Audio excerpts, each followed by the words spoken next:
introducción inmejorable para el diálogo, si me lo permiten, con arte, que vamos a mantener a continuación y del que además no querría robarles ni un segundo para poder aprovechar al máximo el privilegio de contar con nosotros, con Manuel y con César.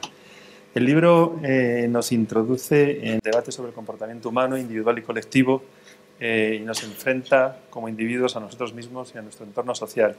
Y lo hace a través de 61 ensayos, cada uno de los cuales, quien lo ha leído, lo sabe, les aseguro que sería motivo de más de un debate como este. Con lo cual, de alguna forma teníamos que ordenarlo para poder ajustarlo a los tiempos disponibles y por ello, tras una primera introducción tanto de Manuel como de César, ¿no?, esa visión que quieres hacer de lo que ha sido la obra para ti también, César, ¿no?, hemos pensado en articular este debate en torno a tres cuestiones, ¿no? Una primera cuestión que sería pues, entrar en el ámbito de la democracia, de la política y analizar ese dilema sobre la manufactura de las ofertas electorales, ¿no?, lo que Manuel denomina la paradoja de Camps, ¿no? Una segunda parte en ese debate más estructurado en el que haríamos un guiño a la estructura de la sociedad española, ¿no?, ese concepto de España cortesana del que se habla tanto en estos momentos y al prestigio social articulado en torno al dilema del queso, ¿no? Ya veremos. Y finalmente cerraríamos el debate centrando la atención en lo que denominaremos la primavera ibérica, un término que ha acuñado César, ¿no?, en la conversación que teníamos el otro día, ¿no?, y que seguro que va a dar mucho juego en el debate. Posteriormente abriremos el debate a todos ustedes, con lo cual aquí lo dejo. Manolo, como quieras. Bueno, yo muy breve porque creo que el debate con César y lo que diga César va a tener mucho más interés. Yo, desde luego, agradezco a Belén y Ana que hayan hecho un libro muy bonito y, como no es responsabilidad mía, lo puedo decir también al editor, a Daniel. A mí siempre me han fascinado las ilusiones ópticas y su vertiente intelectual, que son las paradojas, cuando las cosas son al revés de como parecen, que yo creo que es lo que tiene más interés no solo en la ciencia, sino en política, cuando el ciudadano piensa una cosa, pero la realidad es la contraria. O sea, cuando el ciudadano piensa o el político piensa que lo mejor es fijar los tipos de interés por real decreto para que sean bajos, y la realidad es justamente lo contrario. Hay que darle plena independencia a un banco central para que estén a cero los tipos de interés como están ahora, ¿no? Y eso es una constante en todo lo que he escrito. Me interesan siempre las paradojas, las falacias y los dilemas, porque yo creo que eso es lo que tiene un poquito de intríngulis. Cuando te vale el sentido común, pues no hay que escribir nada, porque hasta un taxista pues va a entender todo perfectísimamente, mientras que cuando las cosas son al revés de como parecen. Y hay algunas aquí, una por ejemplo que me afecta personalmente es, yo he sido funcionario prácticamente toda la vida, hasta que dimití la CNMV el año 2007 y quitando un intervalo en el que fui consultor financiero y socio, pero precisamente porque soy de extracción funcionario, tengo una especial admiración por los empresarios y por lo que hay de bueno en el espíritu empresarial, que yo creo que es legítimo llamarle espíritu emprendedor, porque hay mucho empresario que se dedica a la caza de subvenciones, a hacer cosas raras, mientras que la palabra emprendedor yo creo que refleja lo que hay de crear valor, lo que hay de positivo, y a mí me parece que eso es un asunto que tenemos todavía pendientes en España. Siempre, empezando por la Constitución, estamos dando la matraca que los poderes públicos harán esto y los poderes públicos harán otro y garantizarán este derecho, y se nos olvida lo más importante, que es que el Producto Interior de un país depende de las empresas y de la capacidad de iniciativa de los empresarios y de las economías competitivas. Alemania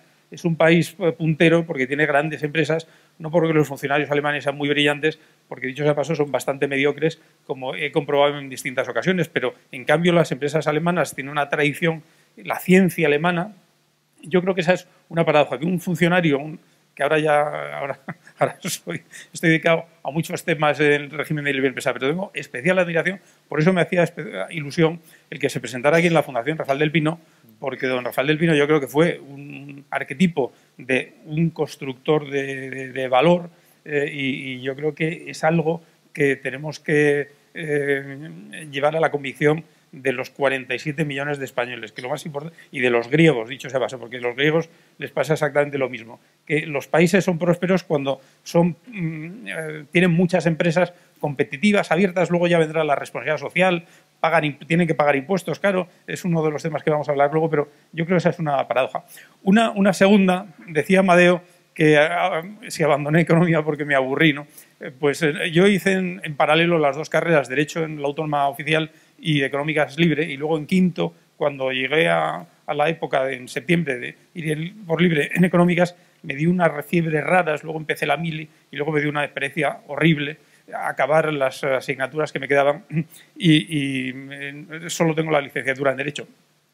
Y luego he comprobado, he estado toda la vida ocupándome entre el Derecho y la Economía y he llegado a la conclusión que el Derecho es infinitamente más fácil que la Economía, porque el Derecho, con que seas una persona con una cabeza un poco ordenada, pues el Derecho es muy fácil y por eso es por lo que yo ahora me dedico sobre todo más al Derecho. Ser árbitro es una pasión, es una profesión apasionante, pero es bastante fácil si te gusta escribir y eres independiente. Y tiene mucho más mérito las profesiones de economistas, qué va a pasar con el Euribor, qué va a pasar con el euro, qué va a pasar con la coyuntura. Eso es un arcano que, como decía mi madre, desengáñate, nadie sabe una palabra de nada, ¿no? Y los economistas harán o haremos previsiones que luego rara vez se cumplen. Y por eso yo la forma que he tenido de escribir el libro siempre ha sido muy jurídica, porque yo digo en broma que yo más que libros lo que hago es, como los juristas, textos refundidos.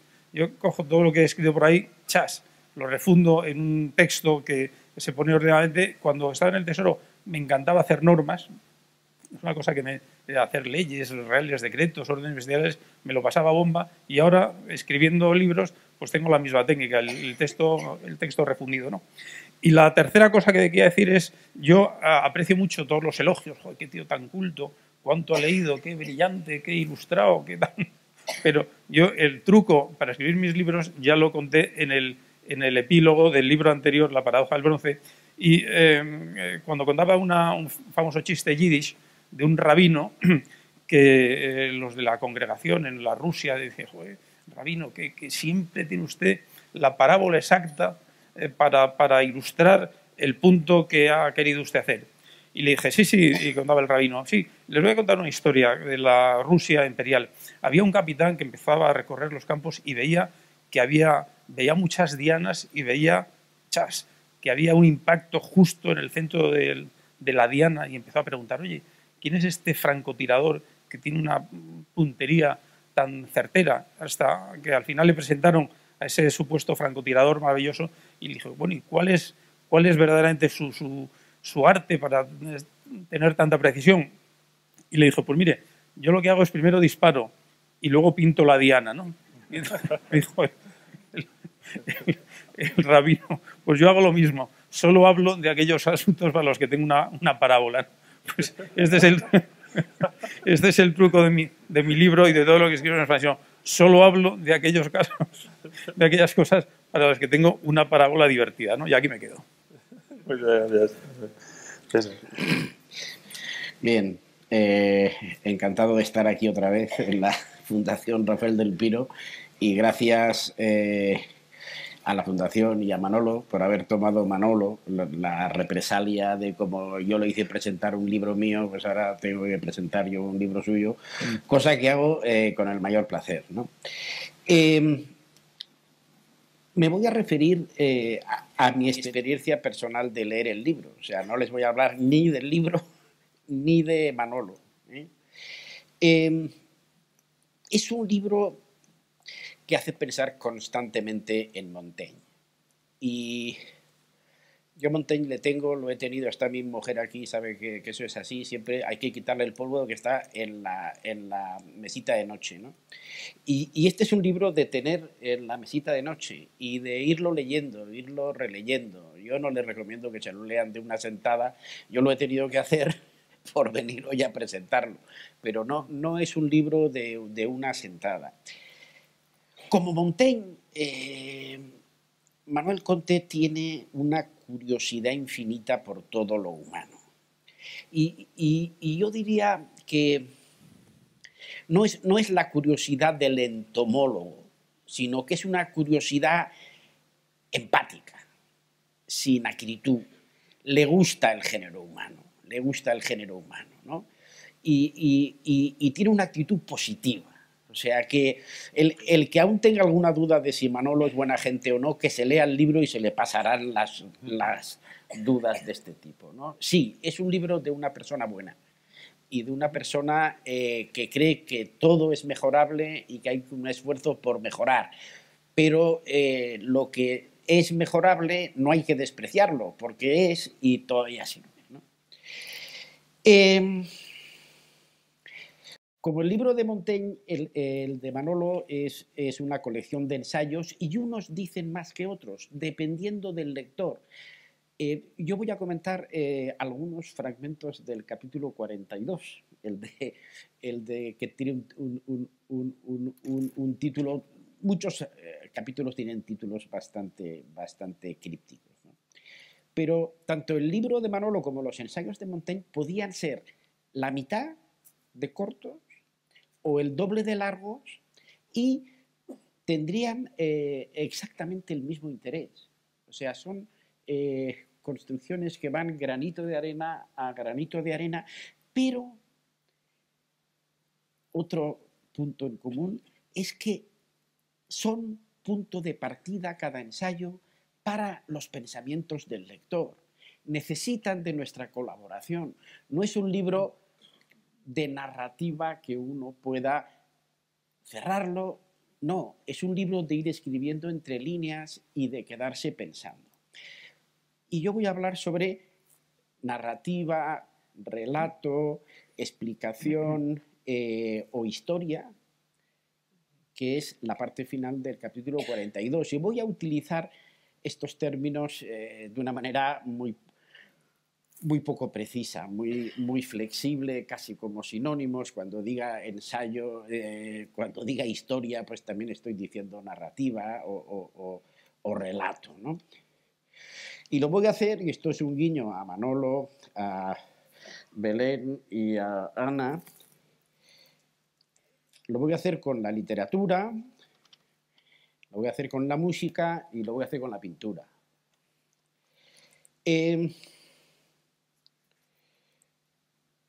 Voy a empezar por dos microcuentos que ustedes probablemente conozcan, uno más que otro, para ver la diferencia entre un texto que tiene una narrativa y un texto hermético que no la tiene. El de Tito Monterroso, por supuesto, El dinosaurio de 7 palabras. Cuando despertó, el dinosaurio todavía estaba allí. Y el de Luis Felipe Lamelí, que tiene 4 palabras, pero necesita el título, o sea, vamos a ponerle 6, se titula El emigrante. ¿Olvida usted algo? Ojalá. El de Monterroso es un texto absolutamente hermético, o sea, que necesita que el lector ponga de su parte mucho más que el de Lamelí. ¿Olvida usted algo? Ojalá. Ahí hay que poner menos. Sin embargo, el de Monterroso no da ninguna pista y no sabes, ya eso es otro guiño a otro capítulo del libro, qué es relevante y qué no es, dónde nos está engañando el escritor o dónde no.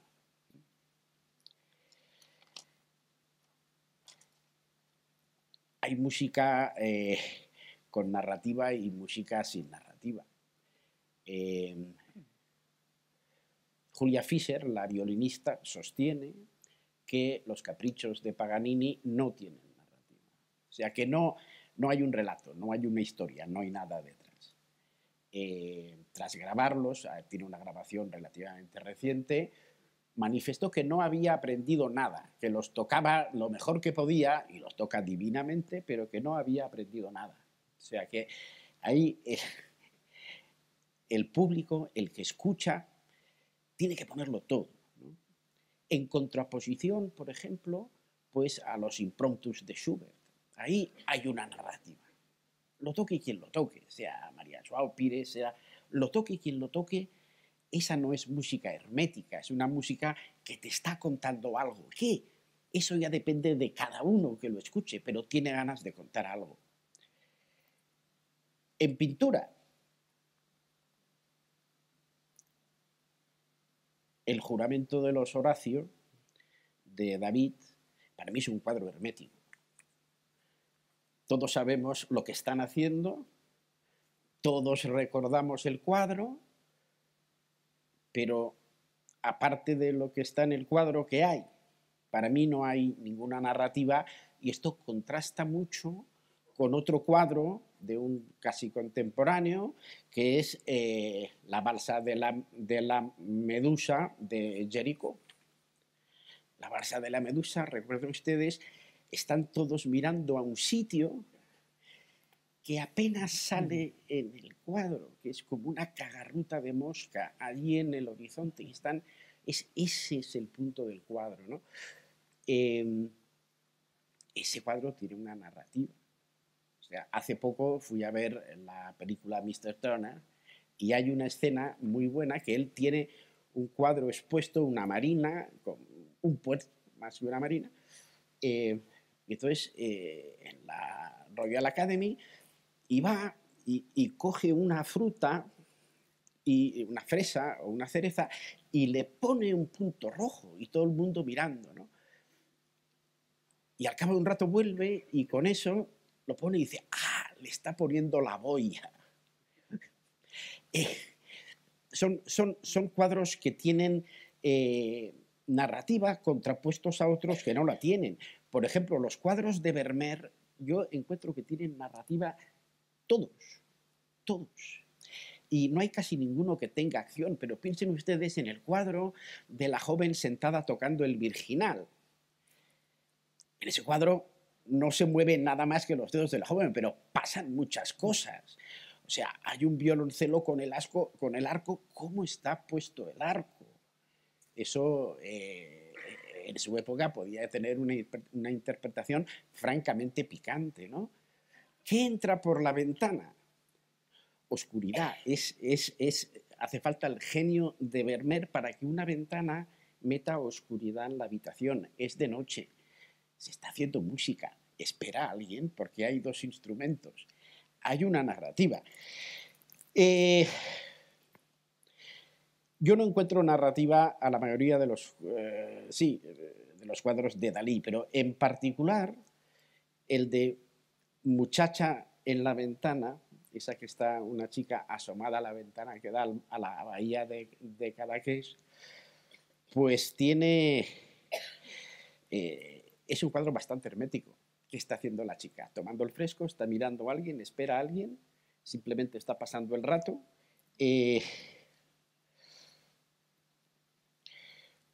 Tengo un ensayo de juventud pendiente sobre estos dos cuadros que llevo ya 40 años de retraso para que sea ensayo de juventud, pero que realmente la tesis es que solo hay dos clases de ventanas en el mundo. En un plano medio metafísico solo hay dos clases de ventanas y no hay más, que son las que se abren a Delft y las que se abren a Cadaqués. No hay ninguna otra clase de ventanas.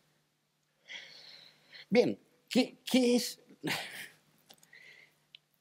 ¿Por qué me han motivado estos pensamientos el texto de Manolo? Les leo el penúltimo párrafo del capítulo 42. Como afirma un manual de técnicas narrativas para juristas, las historias no son meras recetas para unir un conjunto de hechos incontestables, sino que las historias construyen los hechos que las componen. Buena parte de la realidad y de sus hechos no son meramente contados por la narración, sino creados por ella. Y todo esto es una cita de unos señores que se llaman Amsterdam y Brunner, que deben ser profesores de Harvard, ¿no? En donde el libro es un curso, bueno, explica técnicas narrativas para abogados en tribunales americanos. ¿Qué tenemos que esperar de una narración? Básicamente dos cosas. Las narraciones dan referencias. Bien, eso se sabe. Dan sentido. Eso es lo que insinúa el texto que ha citado Manolo. Y luego, en el que yo voy a insistir, además educan los sentidos, esos 5 sentidos que nosotros tenemos, vista, oído, educan los sentidos.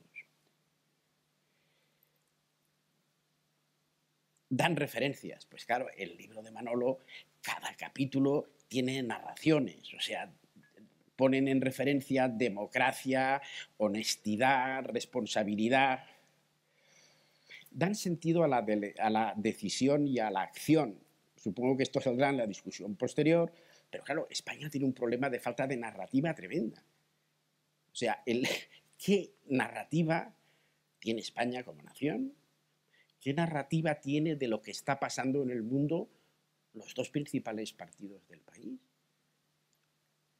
No es una característica solamente española. O sea, la socialdemocracia, como dice Francis Fukuyama en un artículo reciente que se llama El futuro de la historia, claro, tiene un problema de relato. ¿Qué nos está pasando?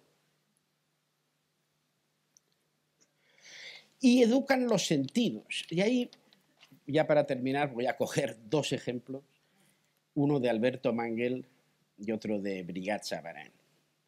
El primero es muy intelectual y el segundo es más ordinario.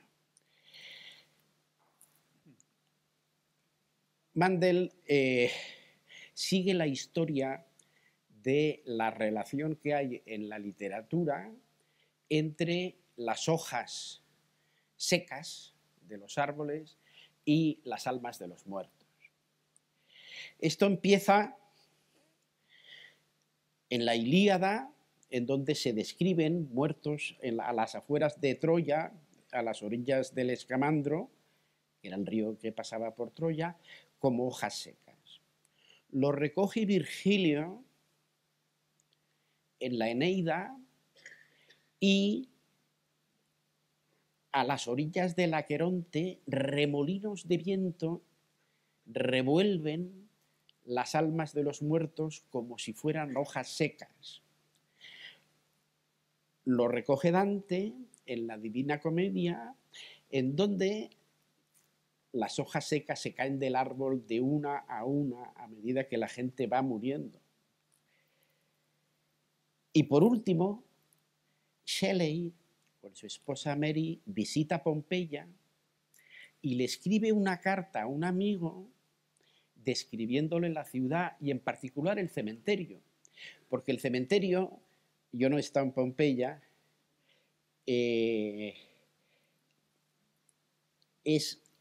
tiene una calzada de mármol blanco y tiene las tumbas a los lados y se ve que está muy bien conservado.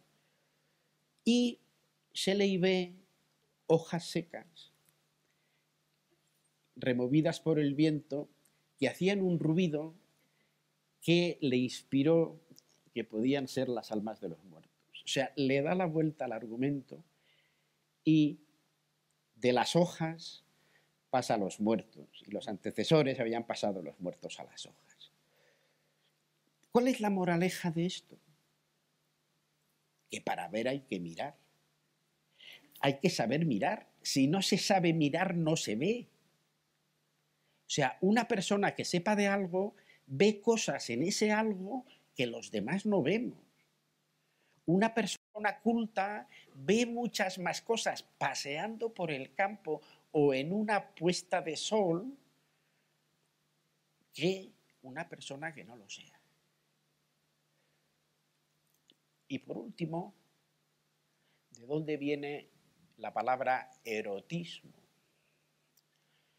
La palabra erotismo viene del libro de Brigat Savarin, Fisiología del gusto o Meditaciones de gastronomía trascendente, en el cual, al describir el sabor y el aroma de la trufa, usa 27 calificativos, uno de los cuales es erotic, por razones que dejo a la imaginación de cada cual en esta habitación.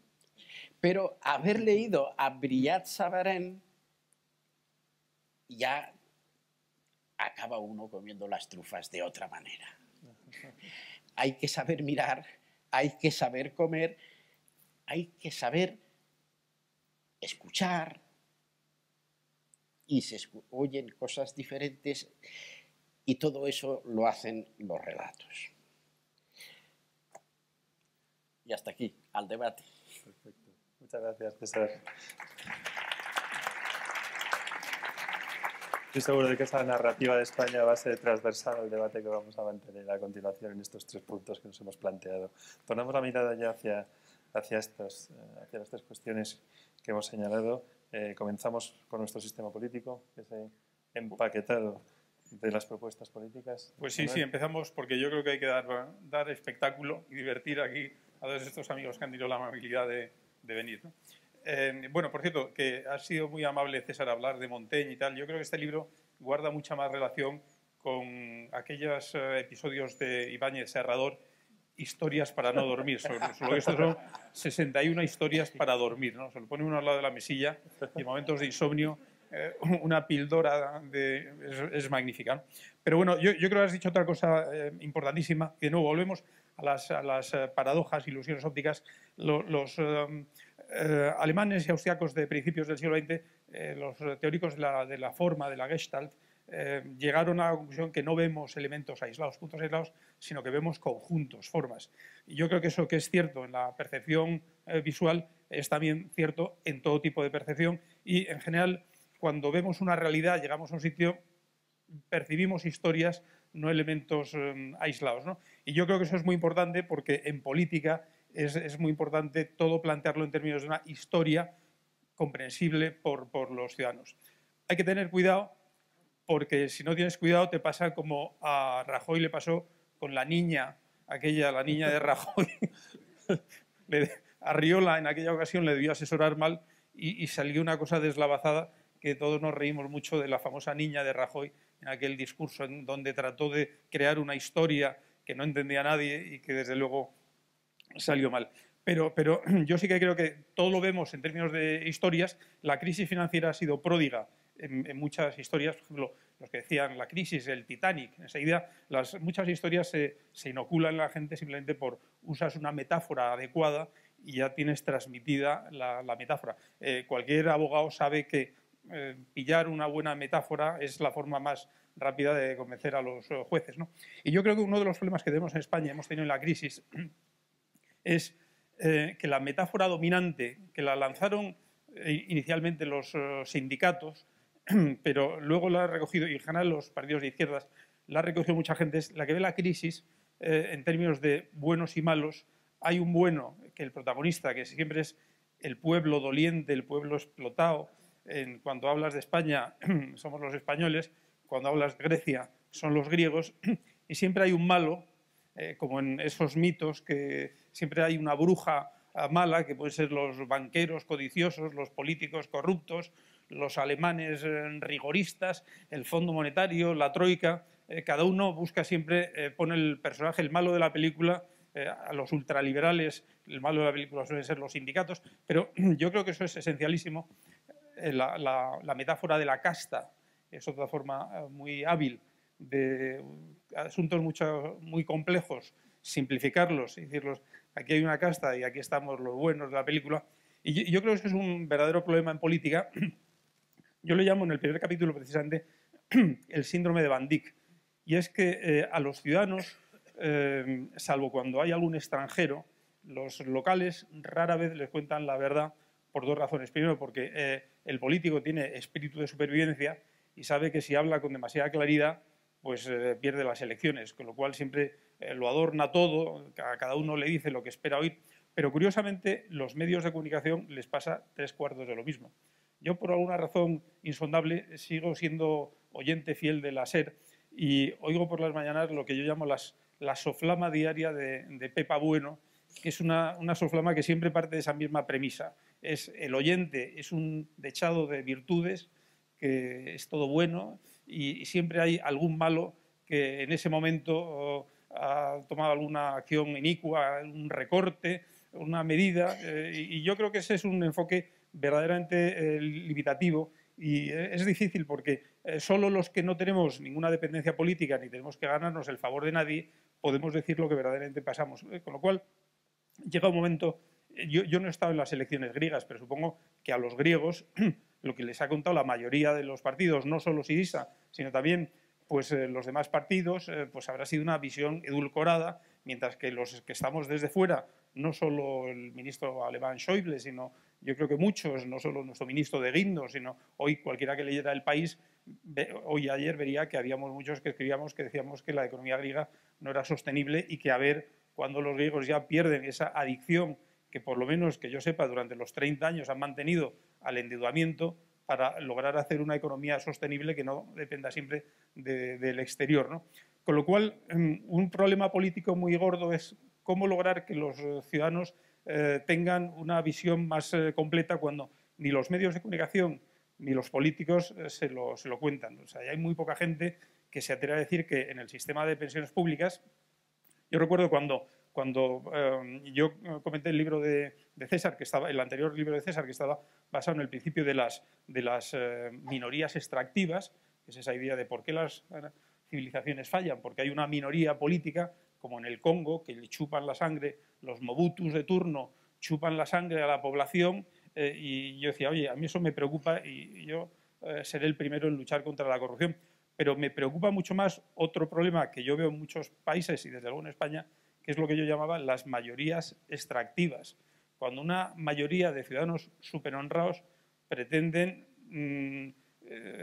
no diré chupar del bote, pero vivir del erario público, claro, eso no se lo puede permitir una mayoría. Una minoría sí, no pasa nada y además hay mecanismos de solidaridad, pero lo que no se puede aspirar es a que los 47 millones de españoles seamos beneficiarios netos del presupuesto porque matemáticamente es imposible, ¿no?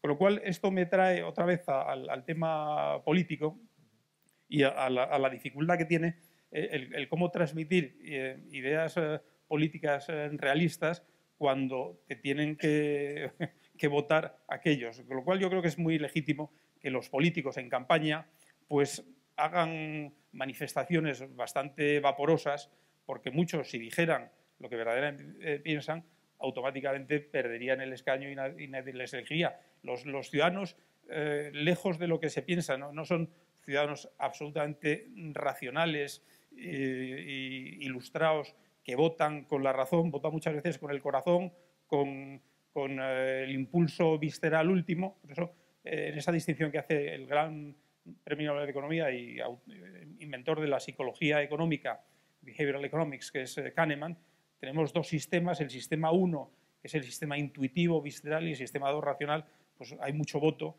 que está basado en un sistema puramente visceral y que además toma en cuenta lo que ha pasado en los últimos 6 meses, ¿no? Lo cual, desde un punto de vista racional, sería absurdo. Oiga usted, valóreme toda la legislatura, pero no. El buen político, que no es tonto, sabe que lo más importante es lo que pasa los 6 meses antes de las elecciones. Y eso es un tema complejo. Otro problema, que yo creo que era el que hacía alusión Vicente, es el que en el libro llamo el dilema del paquete, y en ocasiones le he llamado de otra forma. Mi madre tenía una frase, el dicho ese popular español, que es el que quiere la col quiere también las hojitas de alrededor, que era la forma de decir en aquella época que para tener relaciones sexuales había que casarse. Porque la col y las hojitas de alrededor eran la descendencia, con lo cual había que solo tener, sobre todo en una época en que los anticonceptivos eran escasos, el que tenía relaciones sexuales tenía que tener en cuenta que eso llevaba aparejado la descendencia y no se podían disociar, ¿no? Bueno, en otra ocasión también le llamé la paradoja de Camps, porque yo decía, bueno, realmente es paradójico que en la Comunidad Valenciana, después de lo de los trajes y después de que, suponiendo que no hubiera delito en el tema de los trajes, era obvio que el presidente Camps tenía una moralidad más que dudosa, él y muchos de sus consejeros. Luego, afortunadamente, gracias a Acción Cívica, el célebre consejero Blasco de Ayuda al Desarrollo pues está en la cárcel porque era un ladrón, ¿no? Pero, y entonces, ¿cómo después de que se descubriera aquello el Partido Popular seguía obteniendo mayorías absolutas? Pues yo lo explico precisamente por lo que llamo el dilema del paquete, y es que, desafortunadamente, aunque mi cuñado Rafa aquí presente siempre le gustaría disociar las cosas en política, desgraciadamente en política, sobre todo en el sistema de listas electorales cerradas, tenemos que elegir entre paquetes. No puedo decir, oye, yo voy a coger la política social del PSOE y la voy a mezclar con la política económica de Luis de Guindos y luego le voy a poner unos aderezos de política participativa de Podemos y luego espíritu europeísta. Desgraciadamente no, hay que elegir entre paquetes Y eso da origen a muchas paradojas. Hay una paradoja que yo no repito aquí, pero que conté en el libro anterior, que es la paradoja de Ostrogowski. Puede ocurrir perfectamente en determinadas circunstancias que un partido obtenga la mayoría absoluta y defienda tesis que sean minoritarias en el país, ¿no? Y que sean derrotadas si se votaran una a una. Pero puede un partido tener varias ideas, en todas ellas tiene cierto apoyo y logra una... Yo creo que, por ejemplo, al Partido Nacionalista Vasco era muchas veces lo que le pasaba. Yo creo que tenía ideas que no eran mayoritarias en el País Vasco, pero el PNV lograba un gran resultado precisamente porque los que discrepaban estaban dispersos y en cada una de las cuestiones discrepaban minorías distintas. Pero se puede dar esa paradoja y esa es la paradoja del paquete. El famoso Ostrogowski aspiraba a que en política no se presentaran partidos, sino que todo hubiera ligas respecto a asuntos únicos, con lo cual tendría que haber una liga en relación con la reforma tributaria, otra liga que tendríamos que votar sobre política medioambiental, otra sobre política social, sobre separación Iglesia-Estado, y los ciudadanos tendrían que votar. Bueno, eso en la práctica es absolutamente inviable y la política moderna exige que los partidos concurran con relativos programas que son paquetes y hay o que tomarlo o que dejarlo. Yo esto lo escribí hace ya tiempo y curiosamente lo que decía, hombre, qué pena que en España no salga ningún partido nuevo que coja lo mejor de cada casa.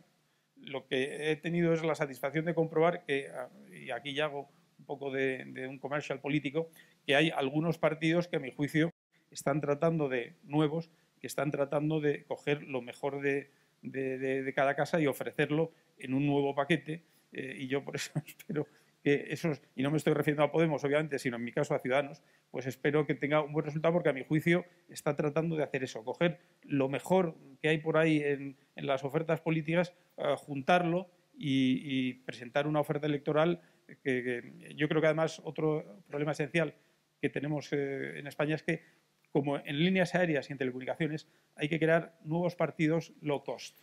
Porque uno de los problemas que tienen los partidos tradicionales le pasa exactamente lo mismo que a Televisión Española, que tiene unos costes fijos brutales y esos costes fijos brutales son en buena medida la causa de la corrupción, porque tienen que buscar ingresos por debajo de las piedras y lo que no consiguen legalmente lo consiguen ilegalmente. Con lo cual yo creo que para que un partido funcione bien y no necesite entrar en esa puja por favores o en esas irregularidades, lo que tiene que tener es una estructura de costes muy baja, exactamente como las televisiones modernas, las nuevas.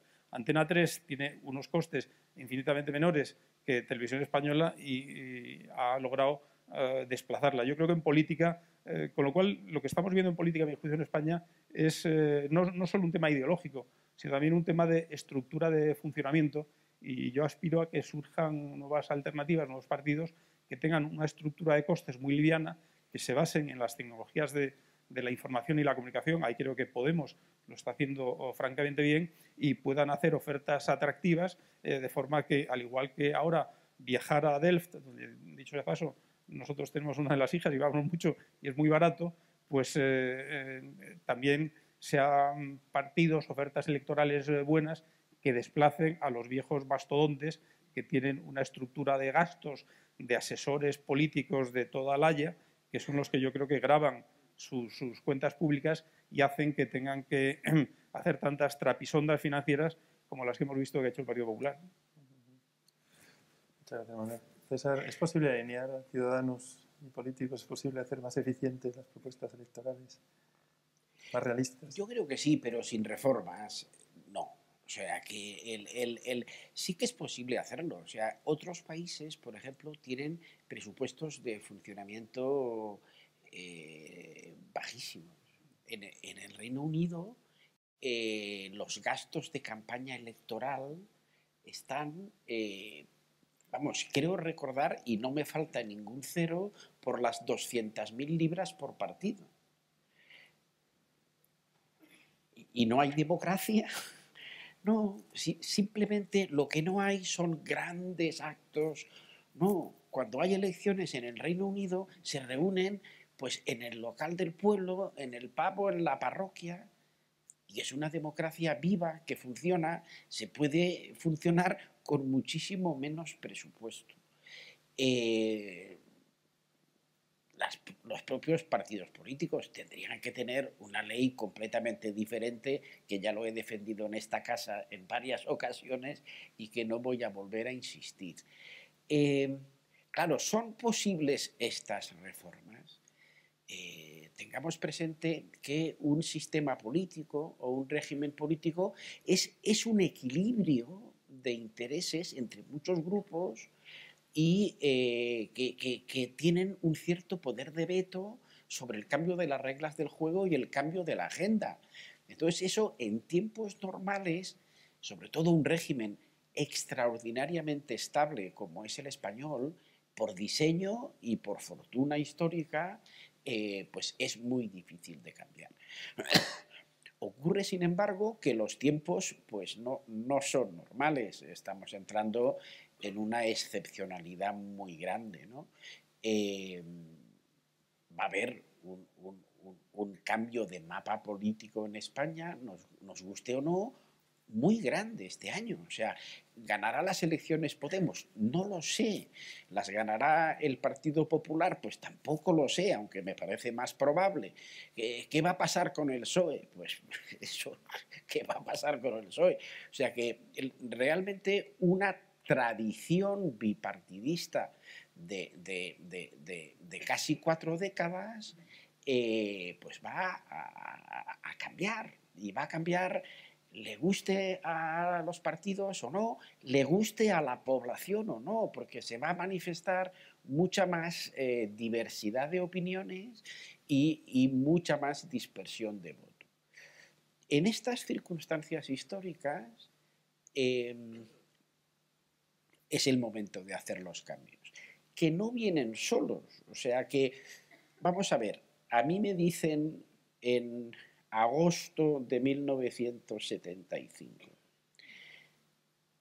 que el entonces secretario general del movimiento va a catalizar el cambio del país a la democracia en un plazo de 3 años, y yo digo, oye, dame de fumar de lo mismo. Claro, pero eso fue lo que pasó. O sea que en estas circunstancias sociales y políticas muchas veces salen lo que un economista que se llama Dani Rodrik les llama emprendedores políticos, de gente que siente el aire de los tiempos. Julio César, Lenin, Napoleón, Suárez. Suárez tuvo la suerte de que no fue uno solo, fueron docenas de personas que hicieron posible este cambio. Y yo creo que estamos yendo a una circunstancia parecida en la que, como de costumbre, no hay ninguna garantía de que salga este emprendimiento político que haga los cambios. Pero por insistir que no quede. Es decir, estamos en una circunstancia que puede acabar en un equilibrio pues peor que el que tenemos ahora, o en un desequilibrio y en una estabilidad más permanente, ¿no? ¿Veo yo posible una transición a un régimen, digamos, más económico, más barato, menos oneroso? Yo sí lo veo posible, pero no está seguro. Y este régimen político, y acabo con un ejemplo económico, es tremendamente caro. Por causas económicas el desempleo no existiría. Tenemos un mercado de total flexibilidad de factores, flexibilidad de salarios, podría haber un paro de corta duración, ¿vale? Pero el mercado ajustaría inmediatamente. O sea, el paro persistente en una economía no tiene causas económicas, es que se le meten al mercado de trabajo muchas cosas que lo distorsionan, y muchas se meten con buen criterio, ¿vale? Pero no es la economía lo que causa el paro, son otras consideraciones y otros factores. En España hay tanto de estos otros factores que desde el año 1978 tenemos un paro estructural que está 10 puntos por encima de la media europea. Y la única vez que bajó a la media, necesitamos la mayor burbuja inmobiliaria de la historia para bajarlo. Claro, en términos de paro, este sistema político que tenemos es extraordinariamente caro. ¿Se puede arreglar esto? Sí, se puede hacer, pero las reformas es otra versión de la teoría del paquete. De una en una es muy difícil. O sea, hay que hacer un bloque y hay que negociar el bloque.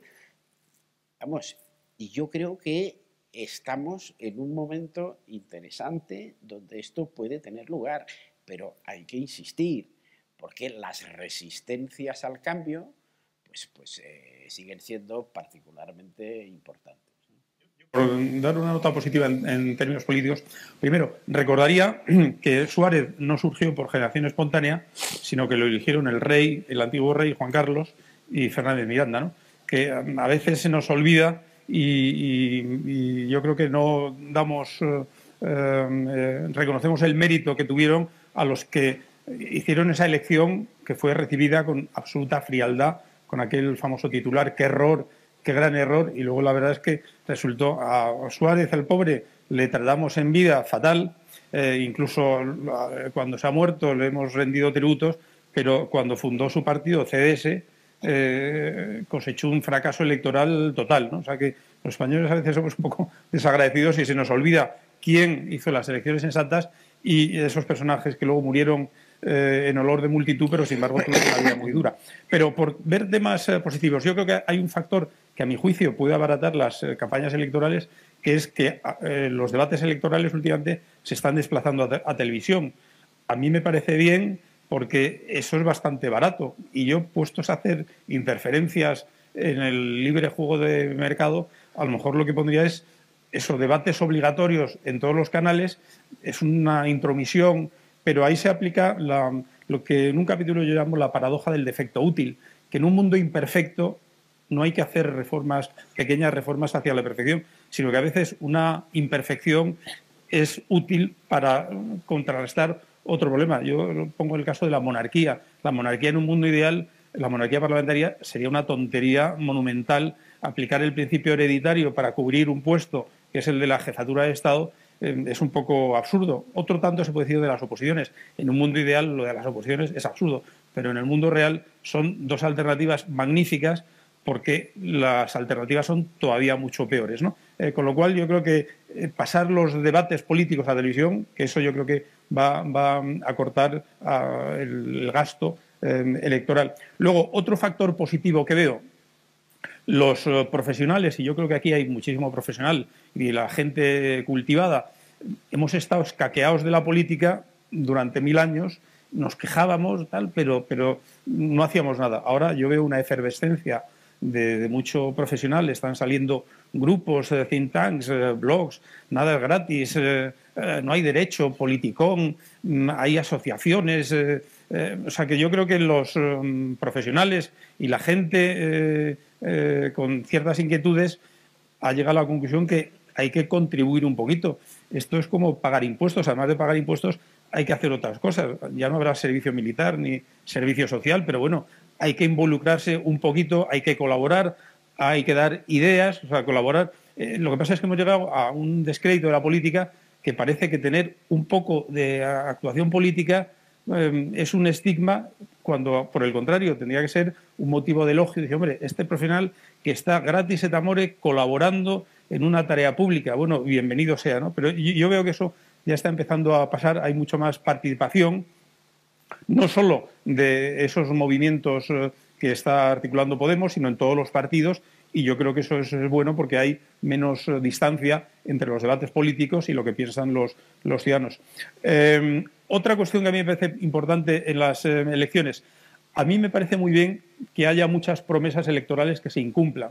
Esa idea de que un partido debe cumplir sus promesas, yo parto, hay un tipo de promesas que son las que o aumentan el déficit presupuestario o impiden que se reduzca, que yo creo que deben ser nulas de pleno derecho, por un principio que tenemos implícito en la Constitución, no en el reformado 135, sino en el antiguo y el vigente 134.6, que dice que para que una propuesta, una iniciativa parlamentaria se pueda tramitar en el Parlamento, necesita el beneplácito del Gobierno, con lo cual es una obvia restricción a la soberanía parlamentaria. Yo soy diputado y quiero presentar una moción para que aumenten las pensiones en un 5% o hagan 3 puentes en mi comunidad autónoma, y si el Gobierno de turno y el ministro de Hacienda de turno dice que no, es que ni siquiera se debate en el Parlamento. Eso lo tenemos desde el principio en la Constitución española. Es una norma muy sensata porque se sabe que se pueden ganar elecciones vendiendo favores a los diputados y que pague la hacienda colectiva, ¿no? Bueno, pues yo creo que eso pasa exactamente lo mismo, no solo cuando el Parlamento está constituido, sino que antes de que se constituya se empiezan a hacer promesas electorales a troche y moche que si se cumplieran tendría mucho coste. ¿Cuál debe ser la respuesta a eso? Pues entender que esas promesas son absolutamente nulas. En España, cuando yo estudié Derecho, había una regla todavía del derecho justiniano que era que se prohibían o se declaraban nulas las donaciones entre cónyuges, ¿no? Había muchas razones, pero una de las razones es que los cónyuges pues se tenían posibilidad de chantajear diciendo, oye, como no me dones este inmueble y tal, la pareja va a estar mal, ¿no? Bueno, ese problema del afecto y como arma de chantaje se aplica continuamente en las elecciones, y por eso los políticos siempre van ofreciendo cosas, los de derechas bajada de impuestos, los de izquierdas aumento del gasto público, que genera una tendencia estructural al déficit. Por eso yo creo que en la Constitución necesitamos una norma como el 135 que diga en circunstancias normales las cuentas públicas tienen que estar equilibradas, sin perjuicio que en momentos recesivos haya déficits estructurales, coyunturales, eso está muy bien, pero y otro corolario es cualquier promesa electoral que aumente el déficit debe considerarse como no puesta, nula de pleno derecho, con absoluto derecho a incumplirla. Yo creo que es una idea la que el votante sensato yo creo que ya lo sabe, pero yo creo que hay que insistir, porque a veces se dice, no, es que el Partido Popular no ha cumplido sus promesas. Bueno, afortunadamente no ha cumplido muchas promesas porque es que eran promesas que hubieran aumentado el déficit público. Yo creo que cualquier promesa electoral que aumente el déficit debe considerarse nula de pleno derecho. Es mi tesis. Pues lógico, estamos llegando a temas que son muy tangenciales los unos con los otros. Yo voy a proponer quizás que unamos los dos últimos temas, sí. Y pensando también en poder abrir al público como en 10, 12 minutos, os propongo... Oye, se me ha olvidado decir una cosa sobre el tema del paro. Yo no soy a lo mejor tan liberal como César, porque yo creo que en España el problema del paro tiene un componente estructural gordísimo, ¿no? O sea, que hay unas fricciones en una economía de mercado.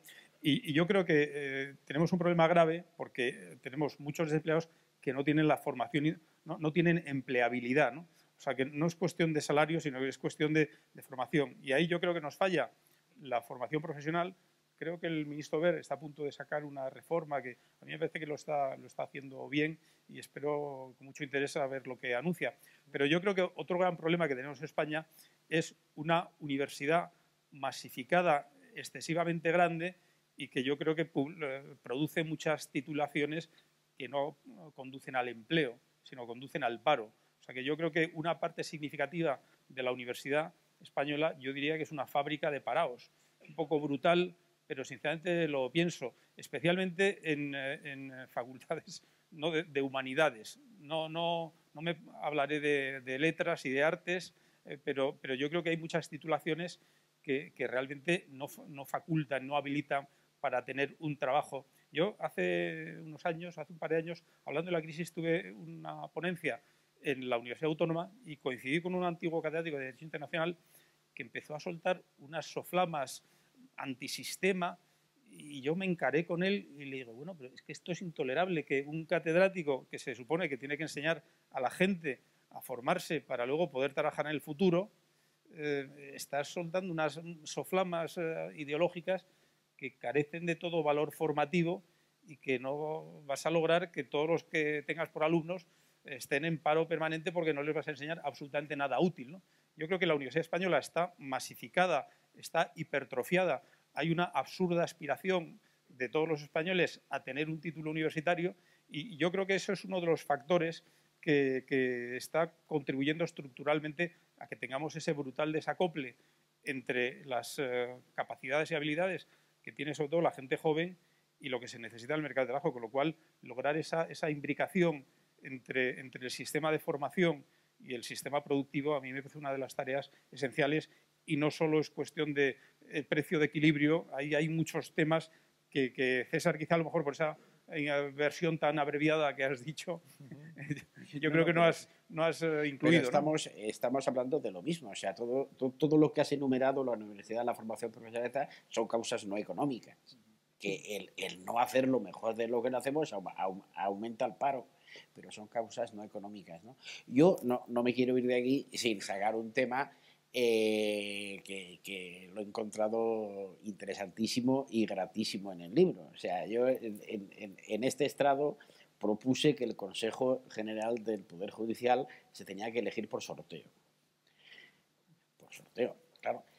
Y luego tienes tú ahí un capítulo, claro que bueno, me tomé un whisky después de leerlo, porque claro, no habría que descartar eso, ni mucho menos. Desconocía yo, claro, leyéndote se aprenden muchas cosas, que la elección del dogo de Venecia era tan alambicada y tan complicada. Quizá no haya por qué hacerlo así, pero que haya que elegir a los organismos como el Consejo General del Poder Judicial, que gobierna sobre un poder del Estado, y, ¿por qué no?, de organismos reguladores con algún tipo de sorteo de un cuerpo electoral cualificado. Es que tenemos muy mala historia, que tiene muy mala marcha atrás en todo eso.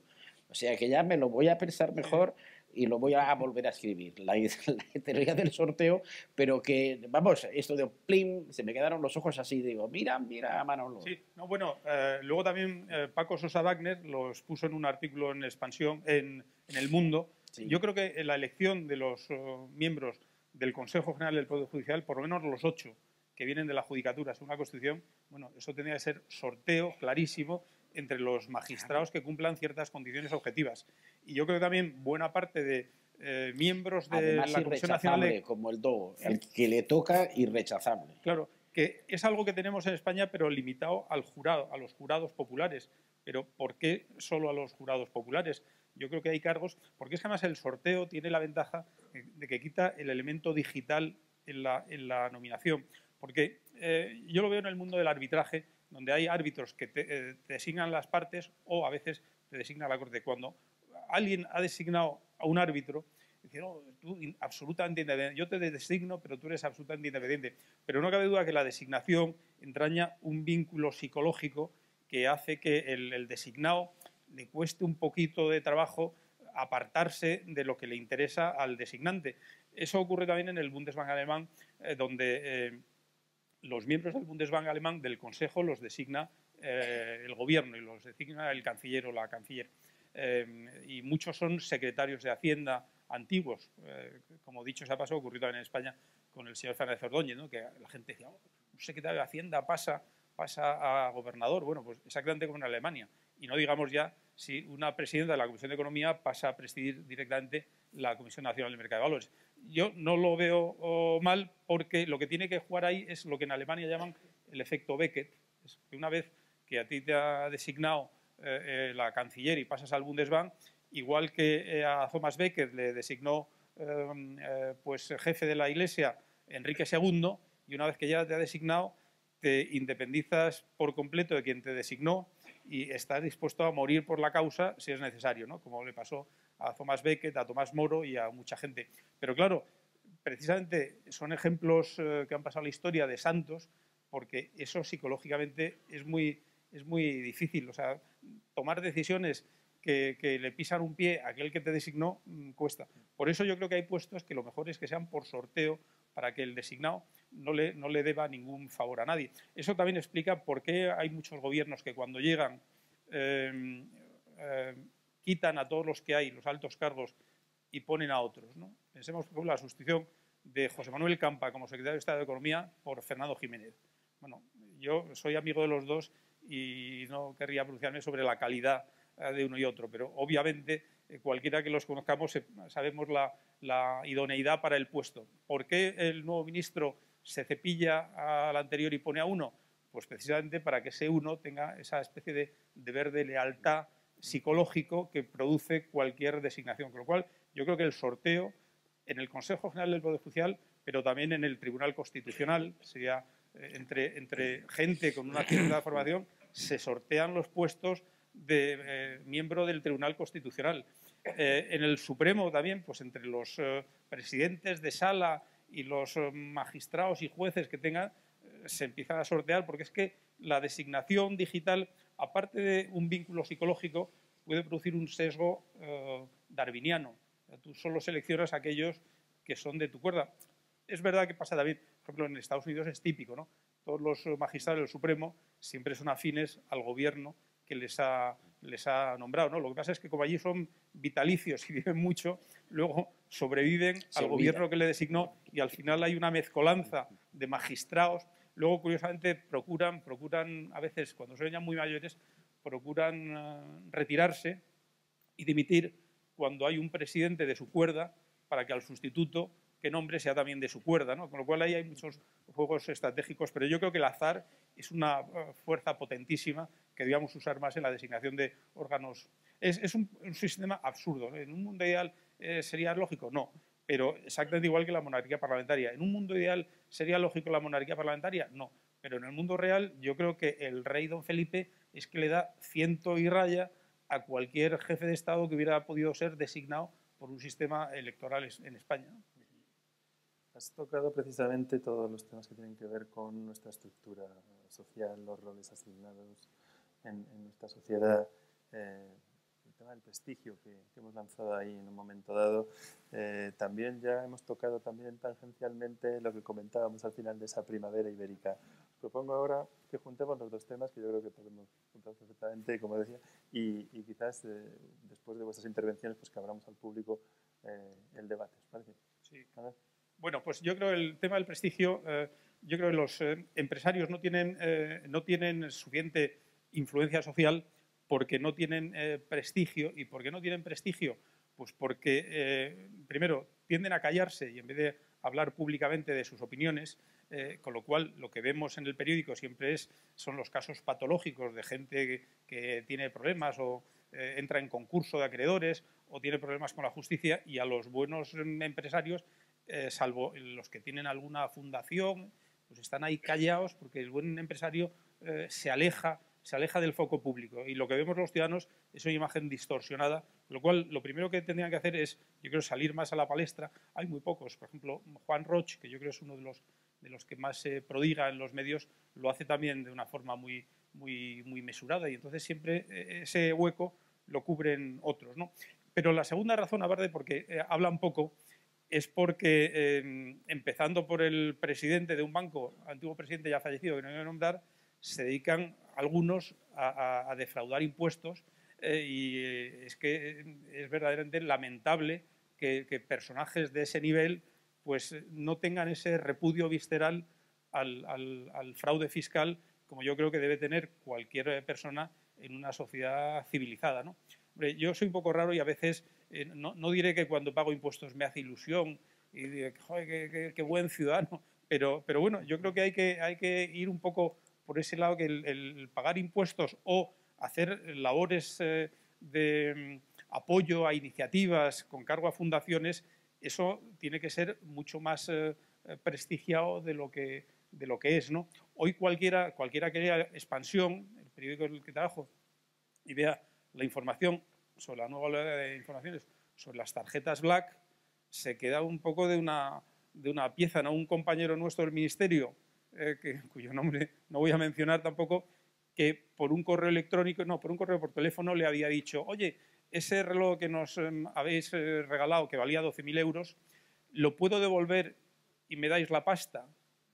Eso, un técnico comercial cualificado que tiene una gran empresa consultora, bueno, ¿cómo se puede ser tan chorizo de, siendo consejero de una caja de ahorros, pedir que te den la pasta, que eran 12.000 euros? ¿No se te ocurría que 12.000 euros era suficientemente jugoso como para tener que declararlo en el impuesto, en el IRPF.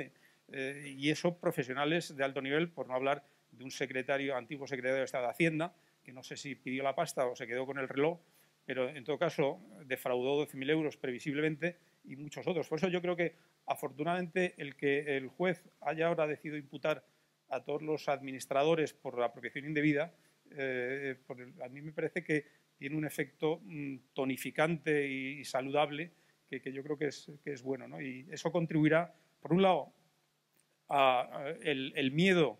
Yo creo que es el palo y la zanahoria. Hay que usar el palo del Código Penal y de las inspecciones de la agencia tributaria.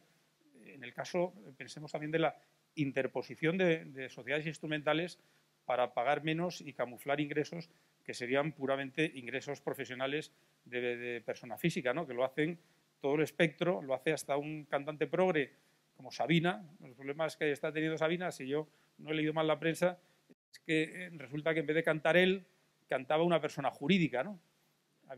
Pedro Solve siempre cuenta una frase famosa de Paco Fernández Ordóñez que decía, mira, yo he llegado ya a una edad en la que todos mis amigos son personas jurídicas, ¿no? Es un reconocimiento de una inmoralidad tan manifiesta, porque es legítimo crear una persona cuando es una genuina empresa, pero cuando es una persona jurídica, y no digamos ya si la constituyes en el año 2013 para cobrar unos ingresos que facturaste como persona física en el 2010, ¿no? Yo creo que ahí hay cuando menos una infracción tributaria y espero que la agencia tributaria la persiga con el máximo rigor, ¿no? Y está cambiando esta sociedad, César. Se está produciendo ese movimiento, ibérica. Esa primavera. Bueno, después de la primavera árabe, quizás le tendríamos que llamar de otra manera. Y yo creo que sí. Yo creo que sí, porque, como Manolo ha mencionado, se nota una efervescencia en capas profesionales y clases medias que no estaba hace 3 años, ¿no? O sea que hay una creciente conciencia de que hace falta cambios y que mejor que sean cambios discutidos y debatidos que no sobrevenidos. Y yo creo que en ese aspecto la sociedad civil, que en España nunca ha sido particularmente vigorosa, pues está ahora fortaleciéndose de manera significativa, y que van surgiendo blogs, van surgiendo publicaciones digitales en donde miran de llamar a las cosas por su nombre, ¿no? Aquí, pues que la España oficial reconoció que nos habían rescatado el día que acabaron las condiciones que nos habían impuesto. Entonces ya podemos hablar de rescate y ya, no sé, llamemos a las cosas por su nombre, porque si no, como sale varias veces en el libro de Manolo, todas estas pantallas interpuestas degradan mucho el nivel del debate político y el nivel de la información, que no datos o comentarios, que llegan a los ciudadanos. Y aprovecho a decir que los medios de comunicación tradicionales no son lo que fueron y que realmente la diferencia entre opinión y noticia se ha ido degradando en este país a una velocidad muy, muy alta. Sí. Yo, en cuanto a eso, la idea de que la sociedad civil se está movilizando creo que es cierta, pero la comparación con la metáfora árabe de la primavera ibérica me parece un poco peligroso, porque en muchos países árabes había genuinas semidictaduras, ¿no? Y por una razón, yo cuando estaba en el Banco Mundial resultó que un egipcio estaba al frente de los países había estado primero al frente de los países del este antes de que cayera el muro de Berlín y luego se pasó a ocupar de los países árabes. Y yo le preguntaba, oye, ese cambio de los países del este soviéticos a los países árabes, qué raro. Dice, no, si es que eran exactamente parecidos, eran muy parecidos, porque en los países árabes eran como muy parecidos a las antiguas regímenes soviéticos, donde había una nomenclatura que era la que partía el bacalao, muy ajena a la población, con ciertos remedos de democracia, pero quizá eso pasaba en Túnez, pasaba también en Egipto. Y yo creo que en España la situación es totalmente distinta. Yo soy un gran defensor de la función de los políticos y por eso rechazo esa idea de confrontación entre los ciudadanos y los políticos. Por eso la idea de la casta solo la acepto en parte, porque yo creo que los políticos tienen una servidumbre que es la misma que tienen los medios de comunicación, que tienen que ganar o elecciones o que tienen que conseguir ingresos. Y eso es lo que les hace decir muchas tonterías, porque la población española y los votantes no tienen el suficiente grado de madurez como puede tener la población alemana para distinguir el grano de la paja. Entonces, yo creo que la demagogia en España todavía vende y por eso los partidos y los políticos tienen que plegarse a esa exigencia de la realidad, que es decirle a cada uno lo que quiere oír, porque si le dices lo contrario es que te va o no te va a votar o el partido rival va a armar lo que en el libro ya también llamo un pánico moral, que es una especie de debate donde pagan justos por pecadores y que es por completo ajeno a cualquier debate racional. Ya surgen impulsos viscerales. Un ejemplo lo tuvimos recientemente con el hecho de que algún diputado del Parlamento Europeo había tenido un fondo de pensiones gestionado por una SICAV. Cualquiera que sepa lo que es una SICAV es equivalente a un fondo de inversión con la singularidad de que tiene personalidad jurídica en vez de ser una especie de comunidad de bienes con un fondo. Pero era lógico que los sistemas de pensiones de los europarlamentarios estuvieran gestionados por gestoras especializadas en Luxemburgo, que es una de las sedes del Parlamento Europeo. Ahora bien, bastó que se usara la palabra SICAV para que ya automáticamente se pusiera en marcha todo el pánico moral que suscita esa palabra, y ya todo el que había tenido una conexión siquiera remota con la palabra maldita SICAV ya tenía que dividir, con lo cual el buen político sabe que los debates están llenos de minas, no puede hablar, por eso hablan en ese lenguaje tan engolado, van articulando palabras como si fueran robots, porque claro, tienen que ver por dónde hay minas. Yo, si fuera político, tendría que hacer lo mismo. Como no lo soy, afortunadamente puedo decir todas las tonterías que digo, pero un político no se lo puede permitir y tiene que ver, cuidado, no vaya a pisar una peligrosísima mina. Y yo creo que de eso la culpa la tenemos los ciudadanos y la opinión pública. O sea que hay que, además, legitimar la función política.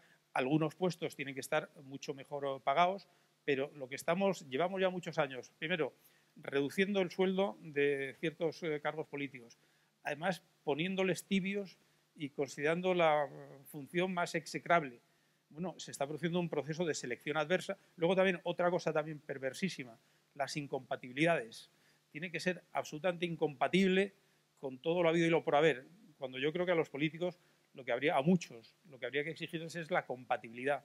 Usted demuestre que sabe hacer otra cosa, además de darle al botón en el escaño y ser un político fiel a su partido, y entonces yo tendré más aprecio por su función. Con lo cual, yo creo que las incompatibilidades, ese desprestigio y desprecio creciente y esa división entre los ciudadanos y la casta política, lo que hace es que cada vez los políticos, pues lógicamente, la función sea menos atractiva para profesionales de valía. Yo propugno justamente lo contrario, que pueda haber políticos a tiempo parcial, que pueda haber políticos con dedicación limitada. Yo lo que sí creo es que los políticos profesionales no siempre son buenos, aunque ahí tenemos el caso de Obama, que es un político profesional, que es un magnífico político, y ya quisiéramos tener en España políticos, que muchos políticos fueran de la talla de Obama, ¿no? Al principio de la transición, como la transición fue una época tan atractiva políticamente, la política española se llenó de grandes profesionales. Casi todos, con excepciones, hay excepciones afortunadamente, han ido emigrando porque no veían ni reconocimiento público ni tampoco reconocimiento en el seno de sus partidos, porque ahí sí que hay que reconocer que el sistema de listas cerradas da un monopolio a los aparatos que tiene un efecto perverso. Pero bueno, yo creo que tenemos que dignificar la labor política, apoyar a aquellos que lo están haciendo bien, aunque no necesariamente sean de nuestra cuerda. Por ejemplo, un político al que yo creo que toda España le tendría que estar agradecido y no se lo está suficientemente es Duran i Lleida. Duran i Lleida yo creo que es un político magnífico, sensato, ha estado en coalición con Convergencia, pero yo creo que es el arquetipo de político de prestigio sensato al que, con independencia de que se le vote o no se le vote, los ciudadanos debíamos estar agradecidos de que haya un diputado de su talla en el Parlamento Nacional. Pero aquí hace tiempo el ABC lanzó una campaña y otros periódicos porque en su partido había habido un caso de financiación ilegal que era como la millonésima parte del caso Bárcenas como la millonésima parte del fraude de Urdangarín, ¿no? Entonces, un periódico tan monárquico como ABC, que no estaba hablando del caso Urdangarín, pedía a uno de los mejores políticos que tenemos en España, que es Duran i Lleida, que dimitiera por un micro caso de fraude de su partido. Bueno, es una incongruencia total, ¿no? Yo creo que la nómina de grandes personajes que en España han abandonado la política es inmensa. Yo creo que estaríamos mucho mejor si lográramos recuperar ese caudal de sensatez y de sabiduría que hemos arrumbado y que ha hecho que la gente se vaya a sus ocupaciones y ya no pueda volver, ¿no? Pues bien, amigos, Manuel, en esta obra Pensar con Arte nos abre 61 debates por lo menos, ¿no? Como el que hemos vivido hoy. Por ello solo nos queda agradecerle que haya elegido esta casa de nuevo. Tantas veces le hemos pedido que nos acompañe de forma completamente desinteresada, lo ha hecho siempre, ¿no? Queríamos acompañar también el lanzamiento de esta obra tan interesante. Lo mismo digo de César, ¿no? Otras tantas veces has venido de forma desinteresada a esta casa, por eso a los dos nuestra gratitud absoluta por habernos ofrecido este diálogo con arte, ¿no? No sé si hemos sido capaces de construir esa narrativa que mencionabas, César, pero yo espero que entre todos seamos capaces de hacerlo. Y solo nos queda también, por supuesto, agradecer a Mónica, a Belén, a Ana, como no, también a Daniel, su presencia aquí y las palabras que nos han ofrecido, y a todos ustedes que nos hayan acompañado. Nos hemos ido un poquito de la hora normal de la casa y entenderán que haya sido así con estos invitados, ¿no? Lo único, agradecerles a todos, tanto a ustedes como a nuestros seguidores a través de la televisión de la Fundación, que estén aquí, y les emplazamos a todos, segundo publicitario, a la conferencia de Jill Abramson, exdirectora desde hace pocas semanas del New York Times, que nos visitará el día 12 de febrero a las 12 de la mañana para hablarnos de lo que has mencionado, ¿no? El papel de los medios de comunicación en esta sociedad que se está conformando. Y ese mismo día, a las 7 de la tarde, la conferencia que ofrecerá Arthur Brooks, presidente del American Enterprise Institute. Muchas gracias a todos, gracias a nuestros invitados y nada, esperamos realmente poder motivarles para que continúen asistiendo a nuestras actividades. Muchísimas gracias.